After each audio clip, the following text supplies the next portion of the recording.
Bueno, comienzo por contarles de qué se trata nuestra organización.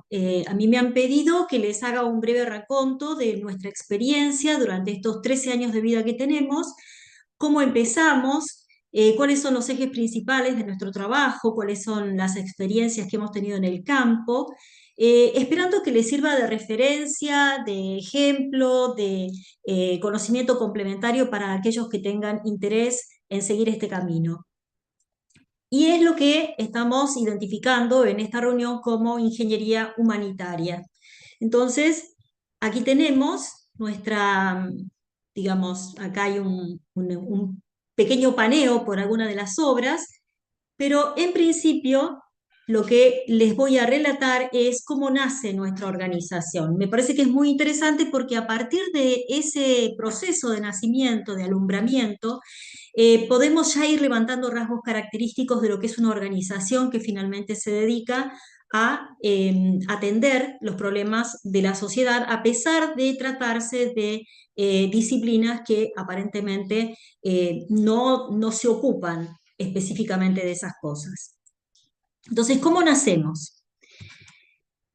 Nacemos en el entorno, en el contexto de una Argentina en el año 2012. Venimos de la crisis del 2001, que fue muy dura para nosotros, extremadamente dura, y hay una persistencia de cierta pobreza estructural muy fuerte y también desigualdades sociales muy marcadas. Pero entramos en un proceso que es de politización generalizada con movimientos sociales, en donde se le da lugar, se le pone a la pobreza en el centro de la página, en el centro de la escena, y se le presta mucha atención. En ese momento, en el que además somos bendecidos, en el año 2013, un religioso argentino es nombrado papa. Bueno, es que nos encontramos viniendo de distintos puntos, concurriendo por procedencias diferentes, sin conocernos, llamados por, quien sabe, yo siempre pienso que hubo un atractor que produjo alguna clase de vórtice por el cual nos sentimos atraídos varios. Aparecimos en escena llamándonos, comunicándonos, personajes de distinta naturaleza. Llegó una antropóloga social con experiencia en trabajo de campo, un maestro jardinero y también ingeniero mecánico, una profesora que enseña en las cárceles y es ingeniera industrial, eh, un- una ingeniera mecánica, fundadora de la comunidad homosexual argentina, un ingeniero prestigioso, muy prestigioso, una eminencia técnica en nuestro país, un voluntario de otras obras, de otras organizaciones de la sociedad civil con experiencia en barrios, un experto en robótica que renunció a las empresas, un artista del diseño visual, militantes de izquierda, conservadores. Nos reunimos. Nos reunimos como si nos trajera el viento. Y llegamos así, como una serie de piezas separadas, dispersas, que en realidad dejaban mucho que dudar en relación a ver si todos estos segmentos separados podían llegar a conformar algo concreto, un organismo único en algún momento. Y encontramos un elemento común, no estábamos completamente disociados, había un elemento común que era la insatisfacción. Todos nosotros, de alguna manera, estábamos eh, desencantados, frustrados con el curso que tomaba nuestra profesión. Sentíamos que la ingeniería no estaba cubriendo los espacios que debía, que nuestras mochilas están llenas de herramientas grandiosas que podrían contribuir a la mejora de la vida de la sociedad, al alivio de las cargas que sufren las personas, y que esto no estaba siendo potenciado, y no estaba siendo potenciado incluso desde el aula, no estaba siendo formado el profesional de manera tal de tener los lentes necesarios como para poder observar esta realidad y actuar sobre ella. Esa insatisfacción que nos reunió, de alguna manera nos hizo plantear un propósito. Encontramos como un hogar para compartir, y el propósito tenía que ver con cuestionar la ingeniería y comprometernos con la transformación social. Y ya en esas primeras charlas, en esos primeros momentos, llegamos a los acuerdos que llamamos fundacionales, porque tiene que ver con lo que nosotros queríamos a partir de ese momento y que persistió hasta el día de hoy. Y fue que, por ejemplo, decidimos no llamarnos ingenieros sin fronteras, porque eso tenía un sesgo de masculinidad que queríamos evitar, porque pensamos en una organización que fuera completamente inclusiva. Entonces nos pareció que la palabra ingeniería involucraba no solamente a la disciplina de la ingeniería, sino a todas las otras disciplinas que también ingenian y también construyen otro modelo o el modelo de sociedad. Entonces, para dar lugar a esa interdisciplinariedad, la denominación fue ingeniería. Y fue sin fronteras porque no reconocemos un espacio único, no es que actuamos en todo perdón, no reconocemos que vamos a salir a otros lugares del planeta. Pensamos que dentro de nuestro país nosotros tenemos suficientes razones como para actuar y como para mejorar la vida de nuestros cohabitantes. Entonces, es sin fronteras desde el punto de vista físico, geográfico, pero también es sin fronteras ideológicas, sin fronteras de etnias, sin fronteras de religiones, sin fronteras de géneros, de sexos. Así que la denominación fue contundente, era ingeniería sin fronteras. Y empezamos a definirnos de manera tal de quedar bien claro que no respondemos a ninguna confesión determinada ni a un partido político. En ese sentido, cualquier compañero de ruta que esté mirando la transformación social de una manera positiva, tiene que ver con nosotros. O sea, es considerado un ingeniería sin fronteras más. Y que las soluciones iban a ser comunitarias. No trabajamos para familias ni para personas particulares, sino que nos abocamos a todos, a todo aquello que tenga que ver con la comunidad. Y el eje principal que nos convoca tiene que ver con los derechos humanos, o sea, cualquier situación que de alguna forma involucre por no respetarse, por perderse la práctica de derechos humanos, nos va a tener ahí de pie. Y agregamos la perspectiva de género. Todos estos ítems tienen que ver con el bautismo con el cual nosotros salimos a caminar en la vida. Como además toda esa catedral de propósitos no podía ser sostenida solamente desde la voluntad, también consideramos que necesitábamos una estructura que sostuviera esa visión. Y la estructura que elegimos es o fue la de asociación civil sin fines de lucro, porque la gobernanza que nos provee una asociación civil tiene que ver con la asamblea. La asamblea es el órgano de decisión y entonces es decidir entre todos los socios, no solamente las voces de algunos que después otros seguirían. Y además, la toma de decisión también nos impusimos que fuera por consenso. Esto de la toma de decisión por consenso es un trabajo especial porque no hemos votado nunca. Nunca hemos tomado una decisión levantando la mano. Siempre ha sido argumentando y fundamentando eso que queríamos llevar adelante. Y pensamos que eso es más lento, pero es muchísimo más firme, más contundente. También decidimos que nuestro financiamiento fuera un financiamiento colectivo por donantes individuales. O sea, nosotros tenemos donantes que aportan mensualmente, y también encontramos nuestros fondos para sostener esa estructura interna por medio de consultorías, de asistencias técnicas que hacemos, de asesoramientos. Los proyectos tienen su presupuesto propio y su pedido, su búsqueda de fondos individual, particular. Entonces, esta es el fundamento, es el cimiento sobre el cual después estructuramos el resto. ¿Y cómo cristaliza el espíritu de la organización? Porque todo esto es como un marco que contiene algo más y teníamos que llenarlo de sentido, teníamos que volverlo práctico, concreto. Y aquí tenemos una serie de elementos que forman parte de ese espíritu de la organización.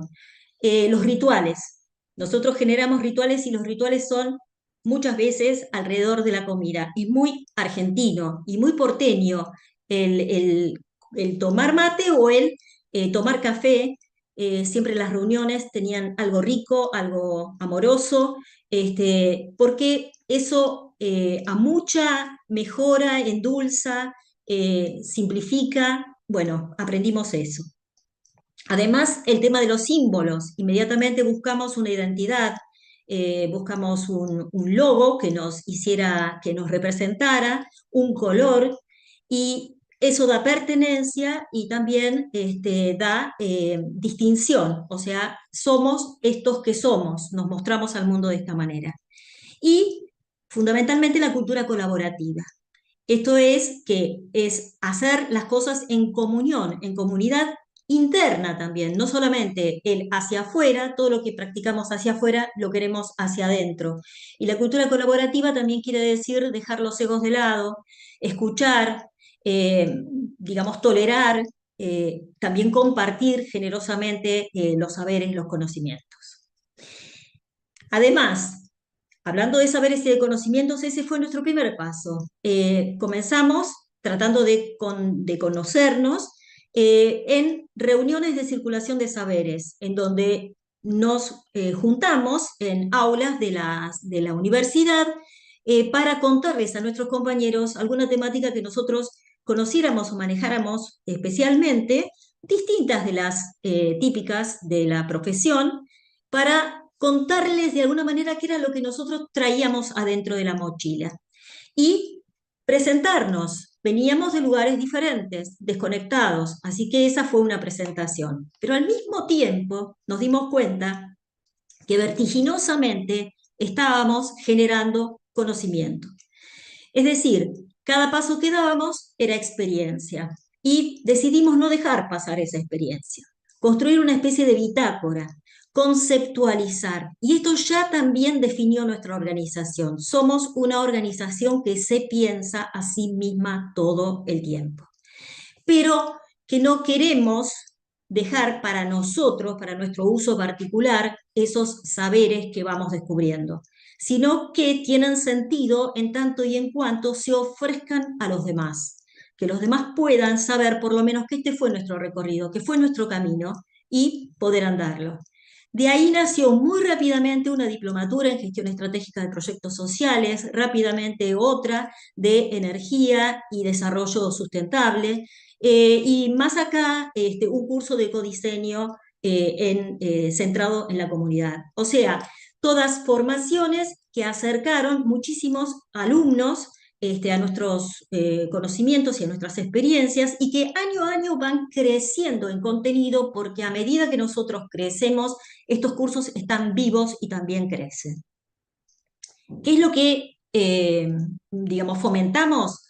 La amplitud de criterio, la cabeza, la mente abierta, la planificación estratégica, la ruptura de modelos mentales cerrados.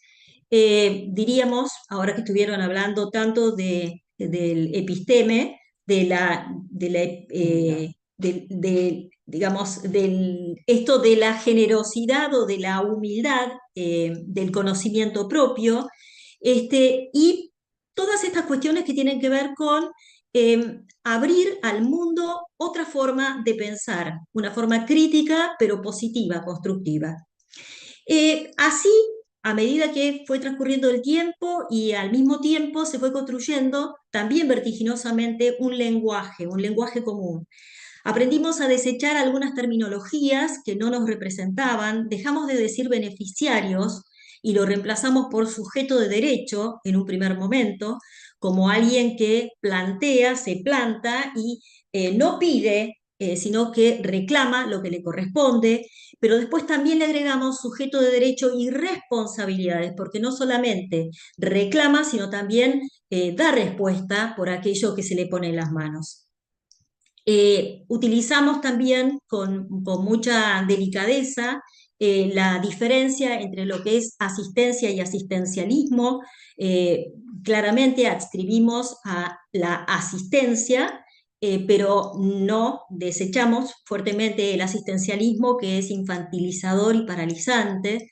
Y también distinguimos fuertemente la diferencia entre voluntario y voluntarismo, porque lo que fomentamos también es la existencia de un alguien que desde su ética decide hacer con responsabilidad y con capacidad las cosas para mejorar el universo.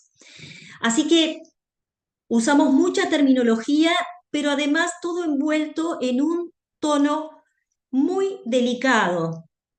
Utilizamos la comunicación no violenta, o sea, la amorosidad tenía que estar presente en nuestras formas de intercambio. Esto nos fue configurando como organización. Y también fuertemente todo el tema de la activación de la participación.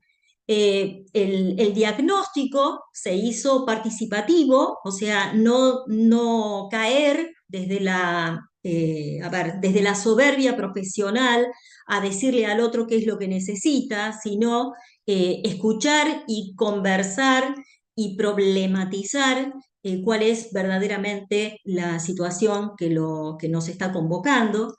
eh, el diseñar la solución a partir de esa problematización, pero de una manera instrumentada, metodológica, con acciones pensadas, con encuentros en donde la comunidad resuelve qué es lo que quiere, expresa, deja sentado cuál es su expectativa respecto de lo que va a pasar y después se hace el anteproyecto y se devuelve y se valida y se acuerda, y cuando se acuerda eso que se está plasmando es lo que realmente esa comunidad decidió en libertad, que constituye su forma de vivir, lo que quiere hacer con su vida. Y después fuertemente otra vez la participación del voluntariado, pero ese voluntariado que no es solamente el voluntariado de Ingeniería Sin Fronteras, que es sumamente rico y sumamente pujante y comprometido, sino también la comunidad. Nosotros no avanzamos si no es con la comunidad. Pedimos compromiso de esa comunidad que está siendo destinataria de ese cambio, ¿no? Así que, digamos, la participación es una forma, un instrumento, una forma de vida que tiene nuestra organización. Así fuimos, poco a poco, construyendo la urdimbre y este tejido que nos fue mancomunando entre todos y que fue como articulando los distintos pedacitos de nuestra existencia organizacional. Y en el medio de esto se sumaron los nodos de Córdoba en el año 2015 y de Santiago del Estero hace menos tiempo, desde donde también se genera esta reunión de voluntades y se producen cambios en el entorno más cercano. Algunos proyectos, solamente algunos proyectos, voy a enfatizar algunos que tienen alguna característica particular. Empiezo por hablar de la ruralidad y del derecho al agua potable y saneamiento. Fíjense que cuando digo el derecho al agua potable, estamos colocando nuestra cabeza, nuestro corazón en la idea profunda de que cuando una persona no dispone de agua para poder tomar, no es solamente porque le está faltando una obra hídrica del Estado, sino porque se está vulnerando un derecho que era fundamental.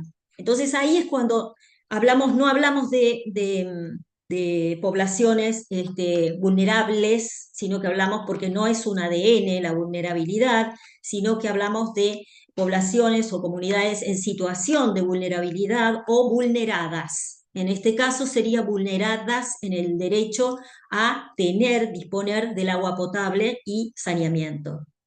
Y esto nos convocó desde el primer momento como una problemática seria en el monte de Santiago del Estero, en el centro de nuestro país.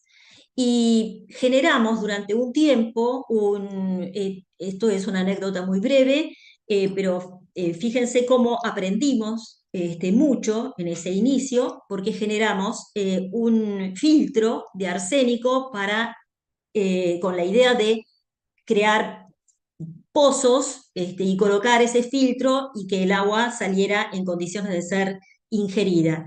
Fuimos con el filtro que no tuvo el éxito esperado porque se necesitaba mucho más que limpiar el arsénico y salimos con el pedido de la construcción de un puente.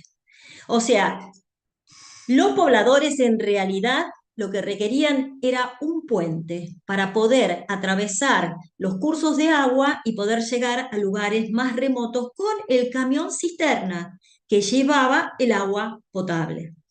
No solamente pasa el agua potable, sino que además pasa la ambulancia, el carro de los bomberos, los camiones con los productos, los niños que van a la escuela y todo un sinnúmero de movimientos que son mucho más que simplemente un puente para que pase algo que lleva el agua potable.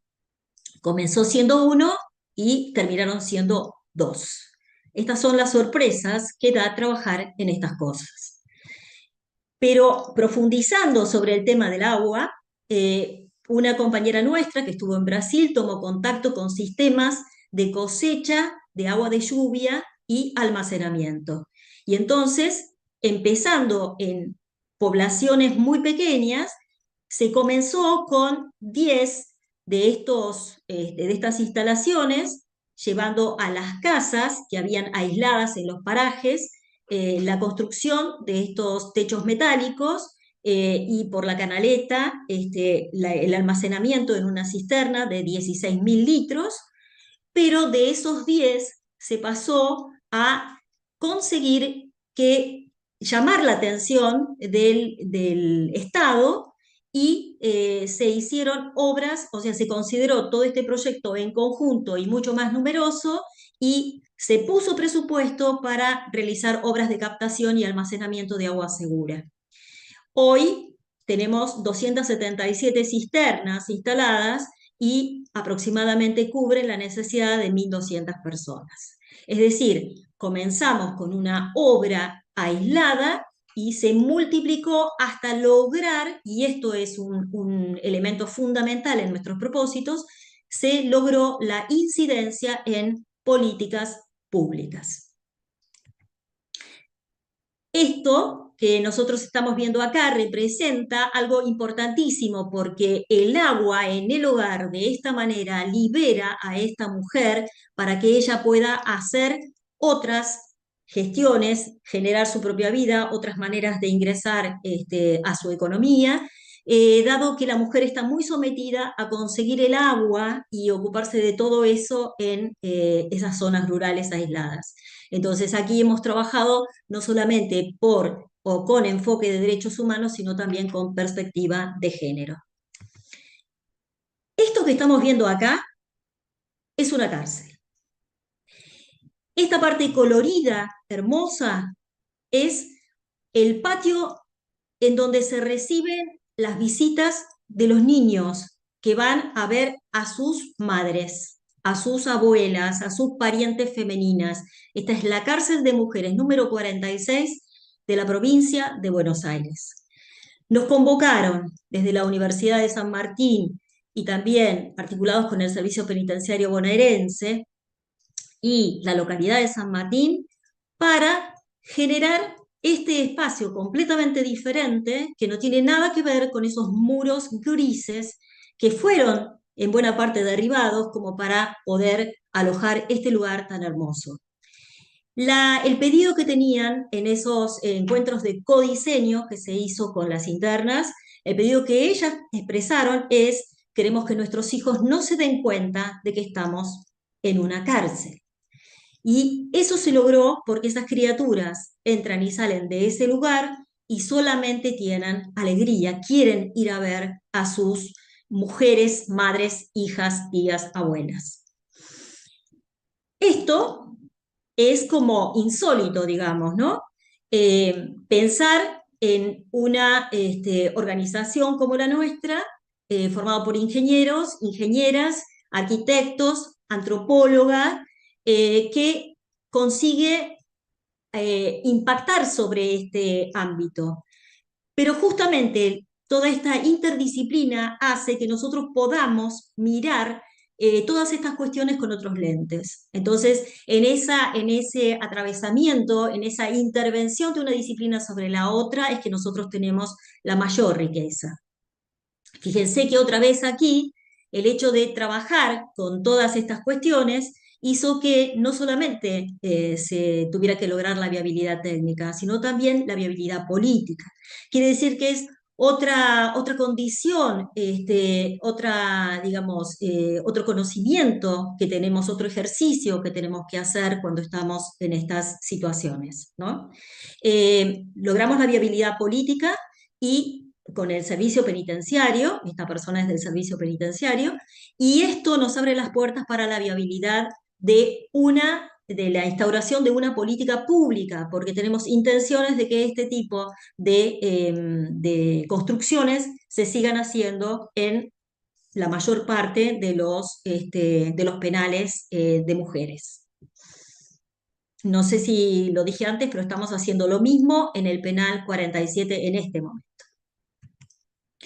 Otra vez, tenemos derecho de las infancias. Esto es una pileta de natación en un barrio con muchas necesidades, en donde lo primero que habría que pensar es de qué manera van a comer cada día. También puede ser absurdo, insólito, con un sentido contrario, el hecho de pensar de que estas criaturas tengan este lugar de esparcimiento, de salud, de ejercicio, en lugar de estar pensando en el alimento. Y en realidad lo que se considera es que, primero y principal, tienen derecho a todo eso, a la salud, al esparcimiento, a la alegría. Son aproximadamente 1.500, 2.000 los impactados. Y además de tener derechos, tanto en el caso del patio de los chicos de la cárcel como en este caso, lo que estamos apostando también es al día de mañana, al ser criaturas más felices, que crecen sin el resentimiento obvio que les puede traer su dolor, su tristeza cotidiana, va a hacer de ellos mejores personas. Y este es un derecho que atraviesa todas nuestras obras y que nos tiene especialmente ocupados, y es el derecho a la belleza. Así como lo estamos diciendo, es que hemos razonado desde los comienzos que la pobreza no tiene por qué ser fea. La pobreza puede ser hermosa, puede tratarse de un espacio simple o de una situación pequeña, pero cuando está matizada de colores, cuando tiene alegría, todo lo que se lleva así sobre los hombros de una manera pesada se hace más ligero. Aquí tenemos el centro comunitario El Polito en Córdoba, y este es otro centro comunitario por un mundo mejor, el PUM, le dicen, en Buenos Aires. Esta es la salita de los niños. Los muebles son especialmente también elegidos, seleccionados, hechos para que esto luzca de esta manera. Bueno, aquí hay un sinfín, esto es un mosaico de proyectos, no puedo ahondar en todos ellos. Me paro un segundo en este, que tiene que ver con las cocinas. Son cocinas eficientes, hechas a leña, para comedores sociales, que le restan a las cocineras, que son esforzadísimas, tiempo de dedicación porque su rendimiento es altísimo, les deja espacios para sus propias vidas, y además les reduce por completo el costo tremendo que tiene la provisión de gas. Así que esto nace de uno de los cursos de la Diplomatura de Energía y Desarrollo Sostenible. Siempre hay consecuencias que son maravillosas. Acá tenemos algunos logros que los puse así en cifras, que digamos, tal vez las cuestiones más representativas es que tenemos más de 60.000 personas destinatarias que fueron impactadas, y que tenemos 1.186 estudiantes en nuestros cursos y que hasta ahora hay unos 2.000 voluntarios que han pasado por nuestras obras. ¿Cuál es el valor agregado? Porque siempre cada uno de estos movimientos tiene un efecto colateral muy positivo. Por ejemplo, esos techos para juntar el agua de lluvia y recogerla en una canaleta son espacios de sombra en un Santiago del Estero que tiene una temperatura altísima y puede ser de cuidado de los animales debajo o puntos de reunión, se hacen reuniones importantes debajo de esos techos e incluso se los transforma también en viviendas, se construye abajo. Quiere decir que ponemos algo y no sabemos en qué va a terminar eso y siempre tiene digamos, un rendimiento superior al soñado. Lo mismo, nace también como consecuencia de la construcción de esas cisternas, un grupo de personas del monte, ahí vemos en la espalda el logo de la Minga, es una cooperativa de trabajadores que entonces, en lugar de hacer sus trabajos habituales que son muy sacrificados y que son en determinadas épocas del año, tienen otra manera, mucho más jerarquizada incluso frente a su comunidad, de ganarse la subsistencia. Esta cooperativa también nace de nuestro seno. Ambas son acunadas por Ingeniería Sin Fronteras. Es la cooperativa Rayo, de instalación, de producción, instalación, de diseño e instalación de paneles fotovoltaicos, ¿no? Para utilizar la energía solar. Salen de la Diplomatura de Energía también. Y estas son incluso consecuencias que por ahí no las sabemos, estas las hemos captado, tienen nombre y apellido. Acá hay un muchachito que se llama Jordan, joven, que estudió en un proveedor nuestro, que nos ayuda, alguien que nos acompaña en la colocación de paneles, y él aprendió a colocar esos paneles y ahora tiene una certificación y una posibilidad de trabajo. Lo mismo pasa con estas personas de Córdoba que también trabajaron en una obra de las OMAS y adquirieron habilidades y capacidades y que conocen entonces algo más como para poder abrirse camino en la vida. Bueno, nosotros pensamos que los proyectos sociales así gestados todo el tiempo necesitan nuevos indicadores. No alcanza incluso con el número que yo dije, ¿no? La cantidad de personas que fueron impactadas por esta situación de las cisternas, la cantidad de cisternas construidas. Eh, hay hay otros impactos, hay otras consecuencias que salen fuera de nuestra escala. Siempre nos imaginamos que acá tenemos una cisterna de 16.000 litros y nos pensamos, bueno, ¿qué cantidad de agua? Podemos pensar qué cantidad de platos de sopa. Y si pensáramos la cantidad de platos de sopa que esta familia puede consumir, que están en buen estado, que no los van a enfermar, que los van a nutrir, que les va a permitir vivir de otra manera y criar a sus hijos de otra forma. El impacto es inmenso, sobre todo porque esos 16.000 litros se vuelven a reproducir y se vuelven a reproducir porque esa cisterna se llena en forma permanente. Entonces la consecuencia es infinita. Así como dije, los niños de la pileta, los niños de la cárcel, es infinito. Los proyectos sociales tienen esa característica, que tienen un impacto que no termina más. Entonces, si tuviéramos que pensar nuevos indicadores, tendríamos que hacerlo considerando todas esas cuestiones. Todo lo que estuvimos hablando, de una o de otra manera, refiere a principios de la ingeniería humanitaria. Estamos hablando de justicia social, estamos hablando de pérdida de la soberbia intelectual, estamos hablando de manejo de un poder respetuoso, porque siempre el conocimiento genera poder, genera asimetría. La actitud que tengamos nosotros es una representación de valores. ¿Cómo transmitir los principios de la ingeniería humanitaria? Bueno,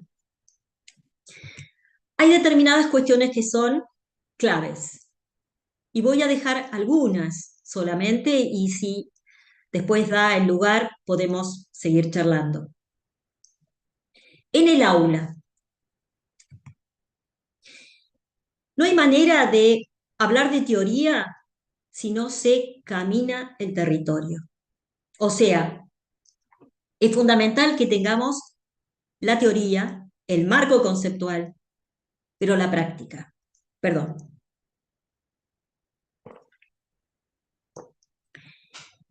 La práctica significa que podamos caminar donde se camina habitualmente, que podamos mirar a las personas que están viviendo la situación que nos convoca directamente a los ojos, que podamos oler los olores, escuchar los ruidos, ser conscientes de eso que pasa.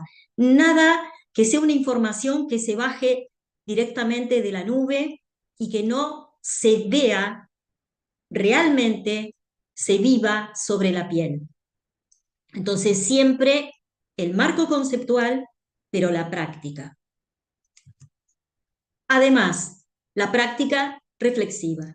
O sea, así como les dije que Ingeniería Sin Fronteras tiene entre una de las características fundamentales, que es una organización que se piensa a sí misma, yo creo que lo que nos ha hecho crecer enormemente es la reflexión. Todo lo estamos tamizando y mirando a ver de qué manera nos hemos procedido, si hemos hecho aprendizajes, si nos hemos equivocado, si vamos a repetir, si vamos a cambiar.